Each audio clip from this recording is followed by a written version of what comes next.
আর হ্যাঁ, এই একটা মেয়ে আমার জীবন থেকে সব কেড়ে নিল। কেন তাকে আমার জীবনে জড়ালে মা? আমার জীবনের সব রং মুছে দিয়েছে সে। আমি তাকে ক্ষমা করব না, কখনো না। মেঘ বসা থেকে উঠে চলে আসলো নিজের বাসায়। দীর্ঘ 4 বছর পর আসলো। বাড়ির সামনে আসতেই বুকের ভেতর কেমন যেন চিনচিনে ব্যথা অনুভব করলো। শ্বাস ভারী হয়ে আসছে। এখনো বাড়িটা আগের অবস্থায় আছে। যে বাড়িকে সবাই চৌধুরী বাড়ি নামে চিনত, সেই বাড়ি আজ পোড়া বাড়ি নামে পরিচিত। পৃথিবীর সবচেয়ে হতভাগা হয়তো মেঘ, যে নিজের বাবা মার লাশটা পর্যন্ত ছুঁয়ে দেখতে পারেনি। সেদিনের কথা মনে পড়লে আজও ভয়ে আত্মাটা কেঁপে ওঠে। চোখের সামনে ভেসে ওঠে সেই মর্মান্তিক দৃশ্য। এক পা করে এগিয়ে যাচ্ছে বাড়ির ভেতরের দিকে। যত সামনে এগোচ্ছে হার্ট ততই দ্রুত ওঠানামা করছে। গলা শুকিয়ে আসছে। হুট করেই মেঘ থেমে গেল। না, মেঘ আর ভেতরের দিকে যেতে পারবে না। এখনো কানে বাজছে সেদিনের তার মা বাবা আর নীলুর মায়ের আত্মচিৎকার। অতি দ্রুত সেখান থেকে প্রস্থান করলো। বাহিরে এসে জোরে জোরে নিঃশ্বাস নিচ্ছে। চোখের সামনে 3টি মানুষকে আগুনে পুড়ে দগ্ধ হয়ে ছটফট করতে করতে মৃত্যুর মুখে চলে যেতে দেখল। আর কিছুই করতে পারল না। মেঘের চোখে অসম্ভব হিংস্রতা দেখা যাচ্ছে। চোখ দুটো দিয়ে যেন আগুনের ফুলকি বের হচ্ছে। নিজের হাত মুষ্টিবদ্ধ করে রাগ নিয়ন্ত্রণ করার চেষ্টা করছে। মনে মনে শুধু একটা কথাই বাজছে, এসব হয়েছে ওই মেয়েটার জন্যই। ওই মেয়েই আমাদের জীবনের কাল। একটা সুখী পরিবারকে গিলে ফেলেছে সে। ছাড়বো না, কিছুতেই না। Just wait and see. এই মেঘ চৌধুরী তোমাকে যদি খুঁজে বের করে ধ্বংস না করে দেয়, তবে তার নামও মেহের আফরোজ মেঘ নয়। প্রান্ত একজন তরুণ মিউজিক প্রডিউসার, তবে সদ্য তরুণ প্রজন্মের সিঙ্গার আদিয়াত নুজহাতের জন্য এক প্রকার পাগল। কিছুদিন আগেই তার প্রোডাকশনে লঞ্চ হয়েছে নতুন মিউজিক ভিডিও। যেমন দেখতে মিষ্টি মেয়েটি, তেমনি তার মধুর সুর। একগুচ্ছ হলুদ গোলাপ নিয়ে নিল প্রান্ত, সাথে বকুল ফুলের 2টি মালা। মনে মনে বলছে, আগুন সুন্দরী, তোমার রূপের আগুনে পুড়ে দগ্ধ হয়ে যাচ্ছি আমি। এবার তোমার প্রেমের আগুনে পুড়ে ছাই হতে চাই। I love you miss Adiyat Nuzhat. এর মধ্যেই প্রান্তের অ্যাসিস্ট্যান্ট এসে বলে, স্যার, আপনার সাথে একজন দেখা করতে এসেছে। কে? স্যার, মধ্যবয়স্ক একজন লোক। বলে দাও আজ কারোর সাথে দেখা হবে না, আমি ব্যস্ত আছি। মধ্যবয়স্ক লোকটি প্রান্তের কথা শুনে চলে গেল। মোটা ফ্রেমের চশমাটা ঠিক করে নিয়ে নিজের গাড়িতে যেয়ে বসে ড্রাইভারকে বলে, ড্রিম হলিডে পার্কে চলো। সানিয়া বেগম আর হায়দার মিয়া বেশ ভালোই আছেন। সব মান অভিমান শেষ করে দুজনে সুখের সংসার করছে। গঞ্জের হাটে তাদের বড় একটা কাপড়ের দোকান আছে। মেয়েটাকেও বিয়ে দিয়েছেন। ছেলেটা স্কুলে পড়ে। এত সুখের মাঝেও নিজের একমাত্র বোনের মেয়েটাকে ভুলতে পারেন না। 2বার ঢাকায় এসে খুঁজে গেছে, কিন্তু ঠিকানা ছাড়া ঢাকা শহরে কাউকে খুঁজে পাওয়া যায় না। আরহা আজ ভারী মেকআপে আড়াল করছে নিজের চেহারার ক্ষত। সুন্দর একটা ব্ল্যাক আর রেডের কম্বিনেশনে ড্রেস পরেছে, সাথে চুলগুলো ছাড়া কিছু ম্যাচিং অর্নামেন্টস। নীলু আরহাকে দেখে বলে, কিলার লুক। আজকে কত ছেলে যে ঘায়েল হবে কে জানে। যত ছেলেই ঘায়েল হোক না কেন, যার হওয়ার কথা ছিল সে তো ফিরেও তাকাচ্ছে না। আচ্ছা বলতো, আমি যদি তার সামনে স্ত্রীর অধিকার চাই, তাহলে কি সে আমাকে ফিরিয়ে দেবে? আবার সেই কথা। বাদ দে তো, দেরি হয়ে যাচ্ছে, তাড়াতাড়ি চল। মেনে নেবে না তাই তো? কেন মেনে নেবে না? মেনে নেবে বল। আমি তো এখন নিজেকে তার যোগ্য করে তুলেছি। আর হ্যাঁ, এসব কথা বাদ দে। আর কখনো এসব কথা মুখে আনবি না। আরহা মনে মনে বলছে, তুমি যত যাই বলো, আমি তো যাবই তার কাছে। একবার শুধু ঠিকানাটা পাই। কিরে, কোথায় হারিয়ে গেলি? চল তাড়াতাড়ি। দুজনেই বেরিয়ে পড়ল। নীলু আরহাকে বলল, আমার ভীষণ ভয় করছে রে। আরে রিল্যাক্স মুডে থাকো। ভয় কিসের? যদি ইমতিহান আমাকে পছন্দ না করে, যদি আমাকে রিজেক্ট করে? তোমাকে করবে রিজেক্ট, তা কোন সুখে বলো? এত সুন্দর, এত ভদ্র, এত ভালো মেয়ে কই পাবে শুনি? আমি তো ওকে ভালোবাসি, এসবের চেয়ে এটাই সবচেয়ে বেশি। তার প্রতি আমার প্রথম অনুভূতি, প্রথম ভালো লাগা, প্রথম ভালোবাসা। ও যদি আমাকে প্রত্যাখ্যান করে, তবে আমি কিন্তু একেবারে দেবদাস হয়ে যাব। আরহা হাসতে হাসতে বলল, দেবদাস হতে পারবা না, তবে পারো হতে পারো। একটা সিরিয়াস কথা বলি, মেয়ে মানুষ দেবদাস হতে পারে না। কারণ কি জানো, একটা মেয়ে একা একা বেঁচে থাকতে পারে না, আর সমাজ তাকে একা থাকতে দেবেও না। তবে পারোর মতো সারা জীবন অন্য পুরুষের বুকে মাথা রেখে ভালোবাসার মানুষটিকে নিজের বুকে যত্ন করে রাখতে পারবে। সবার আড়ালে তার কথা মনে করে চোখের পানি ফেলতে পারে, তবু দেবদাস হতে পারে না। ওরে আমার পাকা বুড়ি, কত বড় হয়ে গেছে। আচ্ছা এটা বল, দেবদাস মুভিটা কতবার দেখেছিস? হিসেব করিনি, তবে 15 বারেরও বেশি। জানো, আমি এখনো একটা জিনিস বুঝতে পারি না, সবাই দেবদাসের কষ্টটাই দেখছে, অথচ পারুকে সে নিজের ভুলে হারিয়েছে। সে তো মরে গেছে, অথচ সারা জীবনের জন্য পারুকে জিন্দা লাশ করে রেখে গেছে। পরে তো নিজের ভুল বুঝতে পেরেছে দেব, ততদিনে সব শেষ হয়ে গেছে। নীলু খেয়াল করলো আরহার চোখে পানি টলমল করছে, যে কোনো সময় ঝরে পড়বে, তাই কথা পাল্টে বলল, এই দেখ, ইমতিহান আজকে আমাকে একটা সেলফি তুলে পাঠিয়েছে। আরহা দেখে বলে, পুরাই হিরো। এই হিরোকে কই পেলি রে তুই? সে এক বিরাট কাহিনী, অন্য একদিন বলবো। আরহা বলল, শোনো, আগে গলে যাবে না, এটা প্রথম দেখা, তাই স্ট্রং থাকবা। কিন্তু যদি দেখেই জড়িয়ে ধরে, তখন মোটেও দিবি না। এমনি বাহিরের দেশে বড় হয়েছে, ক্যারেক্টার কেমন তা তো দেখতে হবে, তাই না? হুম।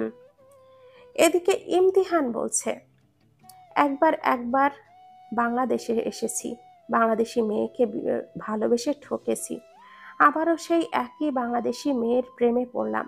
এবার কি হবে কে জানে। এত চিন্তা করছিস কেন? হিয়ার মতো সবাই না। হিয়া মেয়েটা যে এত নিচু মন মানসিকতার, ভাবতে পারিনি। হতেই পারে এই মেয়ে একটু অন্যরকম, এই মেয়ে ভালো, আর তাছাড়া আগে দেখা করার পর বোঝা যাবে। এরা দুই বোন, মা বাবা নেই। ছোট বোন নামকরা সিঙ্গার আদিয়াত নুজহাত আরহা, নামটা শুনেছিস? খুব ভালো গান করে কিন্তু। শেষের আরহা নামটা মেঘের হৃদয়ে কাটার মতো বিঁধল। অস্পষ্ট স্বরে বলল, আরহা। হুম, তবে নীলিমা ওকে আরহু বলে ডাকে। মেঘ মনে মনে বলছে, আরহা নামে তো অনেক মেয়েই থাকে। মেঘের কপালে বিন্দু বিন্দু ঘাম জমা হয়েছে। ইমতিহান তা দেখে বলে, কিরে, আরহার নামটা শুনে তুই ঘামছিস কেন? আগে থেকে ক্রাশ খেয়ে বসে আছিস নাকি? তাহলে কিন্তু ভালোই হবে, আমার শালিকা তোর ওয়াইফ। মেঘ কাপা কাপা কণ্ঠে বলল, তোর শালিকাকে কেন বিয়ে করতে হবে? হ্যাঁ, দুনিয়াতে কি মেয়ের অভাব আছে নাকি? এর মধ্যেই ইমতিহানের ফোনটা বেজে উঠল। ইমতিহান ফোনটা রিসিভ করে হাসি মুখে বলল, কেমন আছে সুইটহার্ট? আরহা কেশে বলে, জিজু, আমি আপনার সুইটহার্ট না, সুইট ইনোসেন্ট শালিকা। ইমতিহান ফোনটা কান থেকে সরিয়ে মেঘের কানে চেপে ধরল। ওপাশ থেকে মিষ্টি কণ্ঠ ভেসে আসলো, খিলখিল হাসি, জিজু ভয় পেয়েছেন নাকি? মেঘ উত্তর দিল, আমি তোমার বিআই সাহেব, জিজু না গো। আরহার ফোনটা হাত থেকে পড়ে গেল। জোরে জোরে নিঃশ্বাস নিচ্ছে। সেই পরিচিত কণ্ঠ, সেই স্বর, কিভাবে হতে পারে? নীলু আরহাকে ধরে বলে, কি হয়েছে বনু, এমন করছিস কেন? তুই না চাইলে ইমতিহানের সাথে সব সম্পর্ক এক্ষুনি শেষ করে দিচ্ছি, বল আমাকে কি হয়েছে? আরহা চোখটা বন্ধ করে রেখেছে, ভাবছে, কণ্ঠ তো অনেকেরই একই রকম হতেই পারে। আরহার চোখ থেকে টপ টপ করে অশ্রু গড়িয়ে পড়ছে। ডান হাতের বাহু চেপে ধরে আছে। নীলু বুঝতে পারছে, এরকম আর কিছু সময় হলেই আরহার প্যানিক অ্যাটাক হবে। সেই ক্ষত স্থান থেকে নীলু আরহার হাতটা সরিয়ে নিয়ে আরহাকে জড়িয়ে ধরে বলে, আমার কথা শোন আরু, তুই ছাড়া আমার কেউ নেই। তুই এমন করিস না বনু, বল আমাকে কি হয়েছে। আরহা কোনো কথা না বলে নীলুকে শক্ত করে জড়িয়ে ধরল। আপু, সে আবারও ফিরে এসেছে, এবার আমাকে মেরে ফেলবে আপু, তুমি আমাকে লুকিয়ে রাখো। শান্ত হ আরহু, আমি আছি তো, কেউ তোর কোনো ক্ষতি করতে পারবে না। এদিকে দেখ বোন আমার, আমার দিকে তাকা, কার কথা বলছিস। কিছু সময় এভাবেই কেটে যায়। আরহা নিজেকে শান্ত করে বলে, আপু জানো, আজকে জিজুর নাম্বারে কল করার পর একজন ফোন রিসিভ করেছিল, তার কণ্ঠটা একদম এতটুকু বলতেই আরহার শরীরটা যেন কাঁপতে লাগলো। নীলু আরহাকে বলল, বলতে হবে না, ভুলে যা, যা ছেড়ে এসেছিস ভুলে যা। আপু, যদি সত্যি সত্যি ছোট সাহেব ফিরে আসে তবে আমাকে আর বাঁচতে দেবে না, আর কোনোদিন ফিরবে না। নিজেকে শক্ত কর সব পরিস্থিতির মুখোমুখি হওয়ার জন্য। আমি পারবো না ওই মানুষটার সম্মুখীন হতে, প্রয়োজন পড়লে করতে হবে। নীলু আরহার চোখের জল মুছে দিয়ে বলল, আর কাঁদবি না। মানুষ যদি জানতে পারে তাদের প্রিয় সিঙ্গার এখনো বাচ্চাদের মতো করে এভাবে কাঁদে, তবে কেমন হবে বলতো। মেঘ ইমতিহানকে বলে, কি রে, এ তো দেখি ভীতু, কল কেটে দিল। আরে রাখতো, তোর কণ্ঠ শুনে হয়তো কেটে দিয়েছে। কেন, আমি কি এলিয়েন নাকি, হতেও পারিস, বলেই হেসে দিল ইমতিহান। আচ্ছা মেঘ, বিয়েটা কবে করছিস। মেঘ মনের আকাশটা মুহূর্তেই যেন মেঘে ছেয়ে গেল।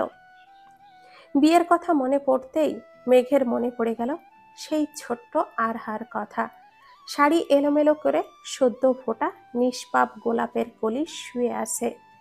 কি রে বল, কবে বিয়ে করবি, কোথায় হারিয়ে গেলি। নিজের ভাবনা থেকে বের হয়ে বলে, আগে তোর বিয়ে হোক, পরে ভেবে দেখব।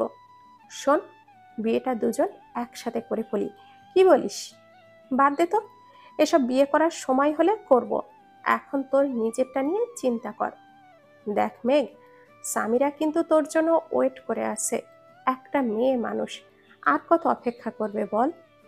আমি আগেই বলেছি, এখনো বলছি, আমি সামিরাকে বন্ধু ছাড়া অন্য কোনো দৃষ্টিতে দেখি না, সেখানে বিয়ে করার তো কোনো প্রশ্নই উঠছে না। তুই বরং ওকে বুঝিয়ে বল আমার আশাটা ছেড়ে দিতে। তোর সামিরাকে অপছন্দ করার মতো কোনো কারণ তো দেখছি না, তাহলে সমস্যা কোথায়। এসব কথা বন্ধ করবি নাকি আমি এখানেই নেমে পড়ব, তুই একা যাবি। ওকে ওকে, এসব কথা বাদ দিলাম, তোর লাইফ, তুই যা ইচ্ছা তাই কর। আয়নার সামনে দাঁড়িয়ে বারবার নিজেকে পরখ করে নিচ্ছে হিয়া। নিজেকে নিজেই বলছে, আমাকে অপমান করেছিলেন মিস্টার মেঘ, ভেবেছ ভুলে গেছি তোমার প্রতিটা অপমান তোমার জীবনে কিভাবে বিষিয়ে তুলতে হয়, আমার তা জানা আছে। জাস্ট ওয়েট, এই হিয়া যদি তোমার জীবনে কালবৈশাখীর ঝড় না এনে দেয় তবে আমার নামও হিয়া না। প্রান্ত আগেই এসে অপেক্ষায় আছে আরহার জন্য। নীলুকে বার কয়েক কল করেও রেসপন্স পায়নি। প্রান্তর অ্যাসিস্ট্যান্ট বলেছে, স্যার আর কতক্ষণ এভাবে দাঁড়িয়ে থাকবেন। আমার আরহুর জন্য তো আমি সারা জীবন এইভাবে দাঁড়িয়ে থাকতে পারি, তবুও চাই দিন শেষে তার মুখের হাসি আমার নামে হোক। সন্ধ্যা নামার পরে তার আশ্রয় স্থান হোক আমার প্রশস্ত বুকে, তার প্রতিটি অশ্রু ঝরুক আমার নামে, আর সেই অশ্রু নিজের হাতে মুছে দিয়ে তার মুখে হাসি ফুটিয়ে তুলতে চাই। আরহা আর নীলু এর মধ্যেই চলে এসেছে। আরহাকে দেখে প্রান্তের সময় সেখানেই যেন আটকে গেল, অপলক দৃষ্টিতে তাকিয়ে আছে আরহার দিকে। আরহা নীলুর কানের কাছে মুখ এনে বলল, এই বেহায়া লোকটা এখানে কেন, কি করছে। দেখ কেমন ক্যাবলাকান্তের মতো করে তাকিয়ে আছে, বিরক্তিকর। নীলু এগিয়ে এসে হেসে বলল, আরে প্রান্ত ভাইয়া, আপনি এখানে। মিস আরহার শো, তাই মিস করতে চাইছিলাম না, আর ফ্রি ছিলাম তাই চলে আসলাম। প্রান্তর হাতে থাকা হলুদ গোলাপগুলো আরহার দিকে বাড়িয়ে দিল। অনিচ্ছা সত্ত্বেও সেগুলো নিয়ে নিল আরহা। একবার সন্দিহান দৃষ্টিতে তাকালো নীলুর দিকে। সে দৃষ্টি জিজ্ঞাসা করছে, তুমি বলেছ আমার হলুদ গোলাপ পছন্দ। নীলু আরহার দৃষ্টির অর্থ বুঝতে পেরে বলে, এভাবে দেখছিস কেন? তোর নজর লেগে যাবে তো। চল স্টেজে, নাকি এখানেই দাঁড়িয়ে থাকবি? আরহা নিজের মুখের সামনে একটা কালো কাপড়ের আবরণ দিয়ে নিল। চলো। আচ্ছা, একটা কথা বলো তো, এই প্রান্ত ছেলেটা একটু বেশি গায়ে পড়া টাইপের, তাই না? বাদ দে তো, চল তাড়াতাড়ি। আচ্ছা, এটা বল, আজকে কোন গানটা গাইবি? শুনলেই বুঝতে পারবা। এখনো তিনজনের পারফরমেন্সের পর আরহার পারফরমেন্স দেখতে দেখতে আরহার স্টেজে ওঠার সময় হয়ে গেল। উপস্থাপক বলছেন, এখন আমাদের সবাইকে নিজের সুমধুর কণ্ঠে গান গেয়ে শোনাবেন এ সময়ের সবচেয়ে জনপ্রিয় সঙ্গীত শিল্পী আদিয়াত নুজহাত আরহা। আরহার নামটা অ্যানাউন্সমেন্ট হতেই করতালিতে মুখরিত হচ্ছে চারপাশ। তরুণ প্রজন্মের কাছে জনপ্রিয় নাম আদিয়াত নুজহাত আরহা। আরহা স্টেজে উঠে প্রথমে সবার সাথে কুশল বিনিময় করে নিল, তারপর গান গাইতে শুরু করলো। বলো, তুমি আর কতদিন রবে দূরে আমায় ছেড়ে, মনে মনে কল্পনাতে আসো কেন বারে বারে, কেন একা ফেলে চলে গেলে দুঃখ দিয়ে না ফেরার দেশে। এরই নাম কি ভালোবাসা? সখী ভালোবাসা কারে কয়, সখী ভালোবাসা কারে বয়। সবাই মুগ্ধ হয়ে আরহার গান শুনছে। ইমতিহান আর মেঘ আসতে একটু লেট করে ফেলেছে যদিও, কিন্তু যেই মুহূর্তে ওরা দুজন স্টেজের লাস্টের দিকে এসে দাঁড়িয়েছে, সেই মুহূর্তেই মেঘ শুনতে পেল সুমধুর কণ্ঠে কেউ গাইছে, মন আজ পথ চেয়ে রয়, তুমি আসবে বলেছে হৃদয়, কেন অভিমান করে চলে গেলে তুমি, এ ব্যথা প্রাণে নাহি সয়। গানটা শুনে মেঘের ভেতর কেমন যেন একটা অদ্ভুত অনুভূতি হচ্ছে। বুঝতে পারছে না কেন, মনে হচ্ছে গানটা তার জন্যই গাইছে, মনের মাধুর্য মিশিয়ে কেউ তাকে ডাকছে।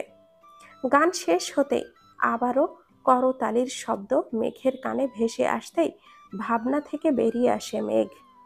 নিজেকে নিজেই প্রশ্ন করছে, আমি এসব কি ভাবছি?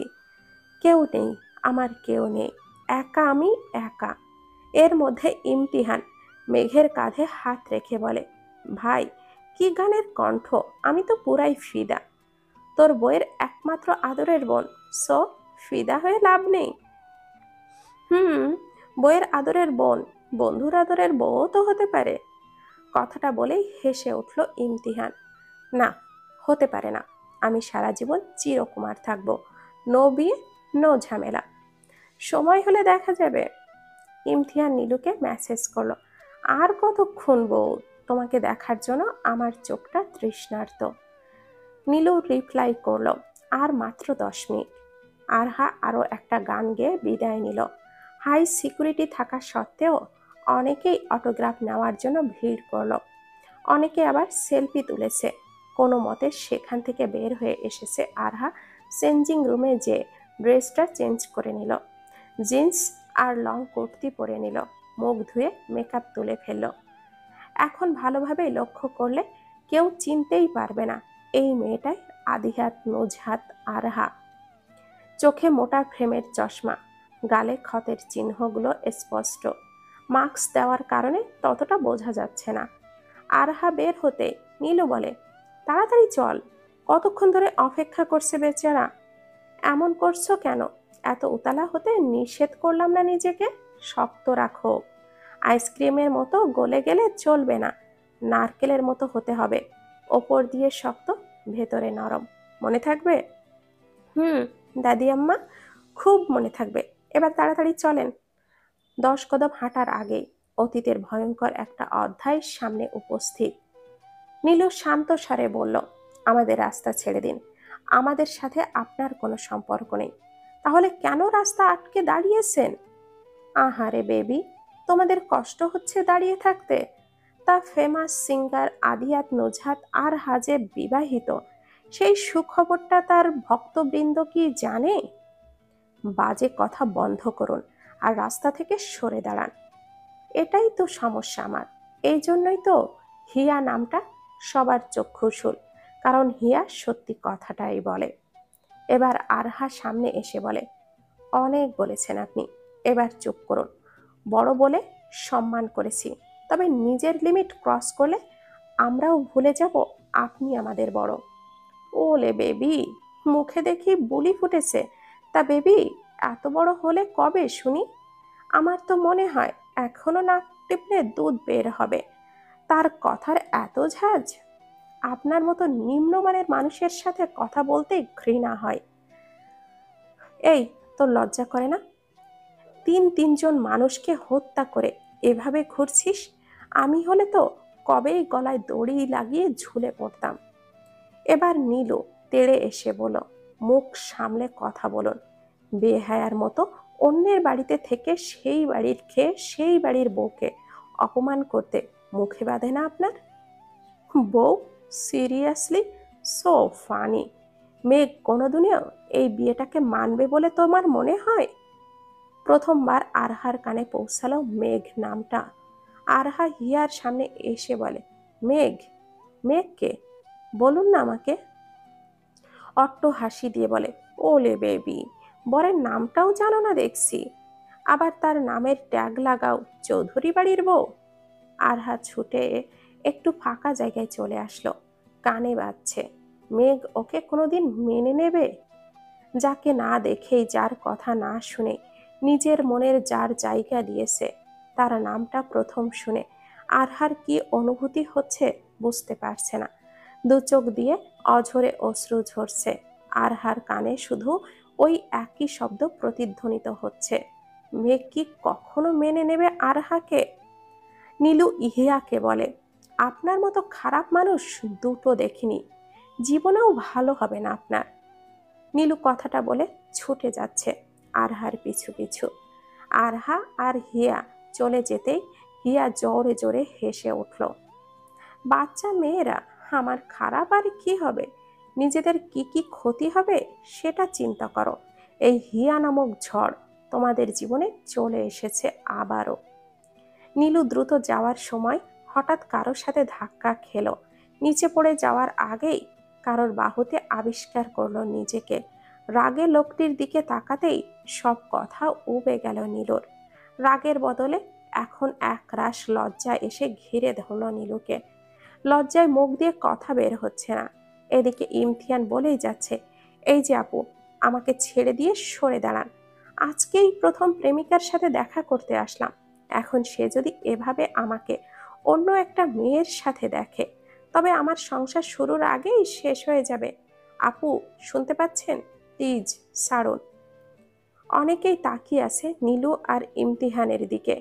ইমতিহানের বোকা বোকা কথাগুলো শুনে নীলু ইমতিহানকে আরো একটু গভীরভাবে জড়িয়ে ধরে বলল।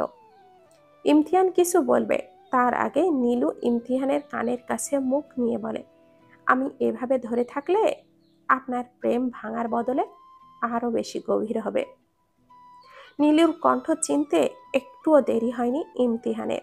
এবার ইমতিহান নীলুকে আরো নিজের সাথে জড়িয়ে নিল।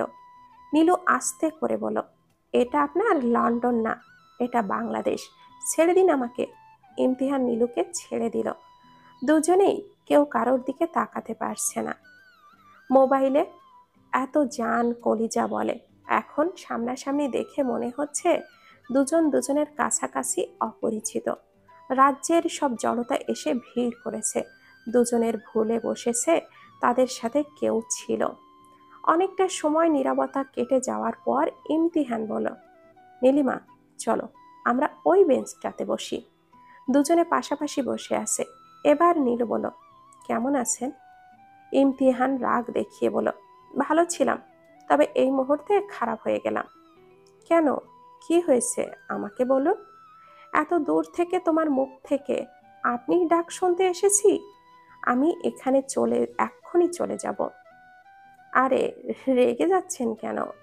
আবার আপনি? এই, এমন করছো কেন বলছো তো? মেঘ পার্কের একটা ফাঁকা জায়গায় খুঁজছিল। কোলাহল মুক্ত নিরিবিলি জায়গা পেয়েও গিয়েছিল। আরাম করে সেখানে বসে আছে। তবে তার আরামের 12টা বাজাতে কোথা থেকে একটা মেয়ে এসে তার দিকেই পেছন দিয়ে বসে ফ্যাস ফ্যাস করে কেঁদেই যাচ্ছে। মেঘ মনে মনে ভাবছে, মেয়েদের চোখের সাথে সমুদ্রের কোনো সংযোগ আছে হয়তো, না হলে কথায় কথায় এত চোখের পানি আসে কোথা থেকে। একবার ভাবলো উঠে চলে যাবে, তারপরে আবারও ভেবে জিজ্ঞাসা করেই বসলো, এই যে ম্যাম, এনি প্রবলেম? না, কোনো উত্তর দিচ্ছে না। এবার মেঘ নিজের পকেট থেকে রুমালটা বের করে মেয়েটির সামনে ধরে বলল, এটা নিন, আপনার কাটতে সুবিধা হবে। মেঘ মেয়েটির হাতে রুমালটা ধরিয়ে দিয়ে যেই না সামনে পা বাড়াবে, তার আগে মেয়েটি মাটিতে পড়ে গেল। মেঘ ঘুরে এসে মেয়েটিকে ধরল। ততক্ষণে মেয়েটি জ্ঞান হারিয়েছে। মেঘ এবার মেয়েটির দিকে হাত বাড়ায় তো একবার সরিয়ে নেয়। জীবনে একবার শুধু আরহাকে কোলে তুলেছিল। দ্বিধা দ্বন্দ্বে ভুগছে, কি করবে। সাত পাঁচ না ভেবে উঠিয়ে নিল কোলে। কি আশ্চর্য, মেয়েটিকে কোলে নেওয়ার পর মেঘের একটুও খারাপ লাগছে না, বরং মনে হচ্ছে নিজের সবচেয়ে কাছের কেউ। আরহাকে কোলে নিয়ে বাহিরে এসে গাড়িতে বসিয়ে নিজের ড্রাইভিং সিটে বসে পড়ল। একবার পাশ ফিরে মেয়েটিকে দেখল, তবে মুখে মাস্ক থাকার কারণে ভালো দেখা গেল না। গুগলে সার্চ করে আশেপাশের ক্লিনিক খুঁজে বের করে সেখানেই নিয়ে গেল। তখনও মেয়েটি সেন্সলেস। দ্বিতীয়বারের মতো করে কোলে তুলে নিল। এবার এক অন্যরকম অনুভূতি বয়ে গেল। মনে হচ্ছে অনেক বছর পর হৃদয়ে প্রশান্তি ছেয়ে গেল। সে সব নিয়ে চিন্তা করার সময় এখন নেই। মেঘ মেয়েটিকে নিয়ে ক্লিনিকে একটা কেবিনের বেডে শুইয়ে দিল। মেঘ যখন আরহাকে শুইয়ে দিয়ে সরে আসতে চাইল, ঠিক তখন মনে হলো কেউ তাকে আঁকড়ে ধরেছে। মেঘ ফিরে তাকিয়ে অবাক হলো। গল্প করতে করতে নীলু ভুলেই বসেছে আরহার কথা। কথার এক পর্যায়ে ইমতিহান বলল, আমার সুইট শালিকা কোথায়? তার কণ্ঠের প্রেমে পড়ে গেছি। ইমতিহানের কথা কর্ণগোচর হতেই নীলুর হুঁশ আসলো। আরহা, আরহা কোথায়? দ্রুত উঠে আরহাকে খুঁজতে লাগলো। সাথে সাথে ইমতিহানও আসছে আর জিজ্ঞাসা করছে, কি হয়েছে? এদিকে পার্কের অধিকাংশ মানুষ নীলু আর ইমতিহানকে দেখছে আর অদ্ভুতভাবে হাসছে। মূলত কিছু সময় পূর্বে ঘটে যাওয়া ঘটনাটা কেউ ক্যামেরা বন্দি করে সেটা সোশ্যাল মিডিয়াতে দিতেই মুহূর্তেই ভাইরাল হয়ে যায়। সেই বিষয়ে বিন্দু মাত্র খবর নেই ইমতিহান আর নীলুর। যদিও এখন অনেকেই এই অশালীন কাজটি করে থাকে, অনুমতি ছাড়া অন্যের ভিডিও, ছবি ধারণ করে সব সোশ্যাল সাইটে ছেড়ে দেয়। এর কারণে বিপরীত পক্ষের মানুষটা কতটা সম্মান নষ্ট হয় যে সে বিষয়ে তাদের বড্ড উদাসীন। নীলুর পেছনে পেছনে কিছুক্ষণ ছোটে। ইমতিহান নীলুর হাতটা ধরে তাকে দাঁড় করিয়ে বলে, এভাবে এত বড় পার্কে কাউকে খুঁজে পাবে বলো? তার চেয়ে নিজে ঠান্ডা হও, ঠান্ডা মাথায় চিন্তা করো কি করা যায়। নীলুর হাত পা ঠান্ডা হয়ে যাচ্ছে ভয়ে। যদি আরহার কোনো সমস্যা হয়ে যায়? নিজের প্রতি বিরক্ত হচ্ছে নীলু। ওই অবস্থায় কিভাবে আরহাকে একা ছাড়লো? মেঘ অবাক হয়ে তাকিয়ে আছে মেয়েটির দিকে। মেয়েটির কয়েকটা চুল আটকে দিচ্ছে মেঘকে। নিজের শার্টের বাটন থেকে তা ছাড়ানোর চেষ্টা করছে, যার ফলে মেঘ আরহা অনেকটাই কাছে। আরহার নিঃশ্বাস এসে মেঘের মুখে পড়ছে। মেঘ কেমন যেন এলোমেলো হয়ে যাচ্ছে। আরহার কপালের ওপরে কিছু ছোট ছোট চুল ছড়িয়ে আছে। ইচ্ছে করছে হাত দিয়ে চুলগুলোকে সরিয়ে দিতে। শার্টের বাটন থেকে চুলটা ছাড়িয়ে নিয়ে দ্রুত প্রস্থান করলো। বাইরে হেসে জোরে জোরে নিঃশ্বাস নিচ্ছে। বুঝতে পারছে না এই মেয়েটাকে দেখে এমন অদ্ভুত অনুভূতি কেন হচ্ছে। মনে হচ্ছে শত জন্মের পরিচয়, খুব আপন কেউ। নিজের মোবাইলের রিংটোনের শব্দে ভাবনা থেকে বেরিয়ে আসে। ইমতিহানের কল রিসিভ করতেই ব্যস্ত কণ্ঠে ইমতিহান বলল, কোথায় আছিস তুই? এদিকে নীলিমার বোনকে খুঁজে পাওয়া যাচ্ছে না। কি বলিস? ছোট বাচ্চা নাকি, খুঁজে পাওয়া যাবে না? দেখ আছে কোথাও। আমিও পড়েছি এক ঝামেলায়। পার্কে একটি মেয়ে অসুস্থ হয়ে পড়ে, তাকে নিয়ে নিকটতম ক্লিনিকে এসেছি। প্রান্ত আরহার গান শুনেছে তো শুনছেই, কানে ইয়ারফোন গুঁজে গান শুনেই যাচ্ছে। এমন সময় সশব্দে প্রান্তের ফোনটা বেজে উঠল। বিরক্তি ভাব মুখে ফুটে উঠল। মনে হচ্ছে কেউ তার ইম্পর্টেন্ট কোনো কাজে বাধা দিয়েছে। তবে ফোনের স্ক্রিনে নীলিমার নামটা দেখে মুখে হাসি ফুটে উঠল। দ্রুত কলটা রিসিভ করলো। নীলু কোনো মতে আরহার কথা প্রান্তকে বলতেই প্রান্ত নীলুর কলটা কেটে দিয়ে তার অ্যাসিস্ট্যান্টকে কল করে। নাহিদ কলটা রিসিভ করে বলে, স্যার, আপনার কথা মতো ম্যামের প্রতি নজর রাখছি। আরহা এখন কোথায়? ক্লিনিকে। একজন সুদর্শন যুবক তাকে কোলে করে নিয়ে এসেছেন। তুই এই কথা এখন আমাকে বলছিস? স্যার, আপনি তো বলেছিলেন নজর রাখতে, আপনাকে বলতে তো বলেননি। রাগে ফোনটা কেটে দিল প্রান্ত। নাহিদ ছেলেটা একটু সহজ সরল, আবার কল করে ক্লিনিকের ঠিকানাটা নিয়ে নিল। এবার নীলুকেও ঠিকানাটা টেক্সট করে দিল। আরহার চিকিৎসা শেষে ডাক্তার মেঘকে বলল, একবার আমার কেবিনে আসুন। মেঘ কেবিনে ঢুকে বসতেই ডাক্তার বলল, দেখুন, আমি জানি না আপনার আর আপনার ওয়াইফের মধ্যে সম্পর্ক কি রকম, তবে আপনার স্ত্রী ডিপ্রেশনে আছে, আবার তার গালেও ক্ষতর চিহ্ন দেখলাম। মেঘ ডক্টরকে থামিয়ে দিয়ে বলল, আপনি ভুল ভাবছেন ডক্টর, উনি আমার ওয়াইফ নন, আমি তো চিনিও না তাকে। পার্কে অজ্ঞান অবস্থায় ছিল, মানবতার খাতিরে তাকে এখানে নিয়ে আসা। সরি, আমি ভাবলাম হয়তো husband wife. It's okay doctor. আচ্ছা, ওনার জ্ঞান ফিরবে কখন? সর্বোচ্চ আধা ঘন্টা লাগবে। তাহলে পেমেন্ট করে দিয়ে আমি চলে যেতে পারি? ধন্যবাদ ডক্টর। ধন্যবাদ তো আমার আপনাকে দেওয়া উচিত, এত ভালো একটা কাজ করেছেন। এটা তো মানুষ হিসেবে আমার দায়িত্ব ছিল। মেঘ ক্লিনিক থেকে বের হয়ে সোজা চলে আসলো নিজের বাসায়। ডক্টরের কথাটা কানে বাজছে, আপনার ওয়াইফ। সব অভিমান ভুলে এই মুহূর্তে মেঘের ইচ্ছে করছে একবার আরহাকে দেখতে। পিচ্চিটা এখন আর হয়তো পিচ্চি নেই, দেখতে নিশ্চয়ই খুব সুন্দর হয়েছে। আজ হঠাৎ করে মেঘের মনে হচ্ছে সে হয়তো আরহার সাথে ভুল করেছে। গ্যাস ব্লাস্ট হওয়ার সাথে সত্যি হয়তো আরহার হাত ছিল না। এই 4 বছর মেয়েটা কোথায় ছিল, কি করেছে, খুব জানতে ইচ্ছে করছে। সব ভুলে অপ্রকাশিত ভালোবাসা প্রকাশ করতে ইচ্ছে করছে, কিন্তু সব কিছু ওই এক কিন্তুতেই আটকে যায়। সেদিনটা যদি জীবনে না আসতো, তবে জীবনটা আর অন্য রকম হতো। কে বলবে, বাহির থেকে এত কঠিন মানুষটাও ভেতর থেকে এতটা দুর্বল। কত শত মেয়েকে ইগনোর করেও এক মেয়ের মায়ায় আটকে আছে। কোথাও যেন মনে হয় অদৃশ্য এক বাঁধনে আটকে আছে মেঘ। এই বাঁধন থেকে দূরে সরেও কাছে আসছে আরো বেশি। আজকে আর পিছু না ফিরে বাসায় প্রবেশ করলো। তখন প্রায় রাত 11টা বাজে। ঘুটঘুটে অন্ধকারে ফোনের ফ্ল্যাশ লাইটটা আধো আলোতে এগিয়ে যাচ্ছে। মেঘ চোখের সামনে ভেসে উঠছে সেদিনের দৃশ্য। খুব করে মনে আছে সেদিন আরহা সব শেষে কিচেন থেকে বের হয়েছে। তারপর কি এমন করে আসলো মেয়েটা যে ঘন্টার ব্যবধানে সব শেষ হয়ে গেল। হাঁটু মুড়ে বসে পড়ো।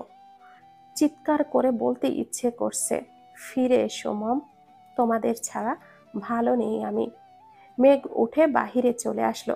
ঢোকার সময় দারোয়ান ছিল না, এখন দারোয়ান বসে আছে। যদিও প্রতি মাসে মেঘ দারোয়ানকে ঠিক মতো টাকা পাঠিয়ে দিত, কিন্তু কখনো কেউ কাউকে দেখেনি। নিচে বসে থাকার ফলে শরীরের বিভিন্ন অংশে ধুলো লেগে আছে। দারোয়ান মেঘকে দাঁড় করিয়ে জিজ্ঞাসা করলো, এই বাসায় কেন ঢুকেছ? এখানে প্রবেশ নিষেধ লেখা দেখো নাই? আমি মেঘ চৌধুরী আঙ্কেল। বাবা, তুমি কবে আসছো? আমারে কইলা না কেন? এই তো 2 দিন হলো আসছি। আচ্ছা আঙ্কেল, আমি ছাড়া এখানে আর কেউ আসে? হ, আহে, 2টা মায়া। তয় তাগর আমি চিনি না, মাঝে মাঝে আহে, আবার কানতে কানতে যায়। একদিন জিগাইলাম, তোমাগো কি লগে এই বাড়ির মানুষ? একটা মাইয়া কইল, বাবা মা। আর কিছু জিজ্ঞাসা করেননি? কোথায় থাকে, কি করে মেয়ে দুটো? না বাবা, এত কথা তো জিগাই নাই। দারোয়ানের হাতে কিছু টাকা গুজে দিয়ে বলে, এবার আসলে তাদের ঠিকানাটা জিজ্ঞাসা করবেন। আর আমার কথা তাদেরকে বলার দরকার নেই। তাহলে আজ আসি, পরে দেখা হবে। নাম্বার দিয়ে গেলাম, তাদের ঠিকানা জানতে পারলে কল করে বলবেন। মেঘ বের হয়ে ইমতিহানকে কল করলো।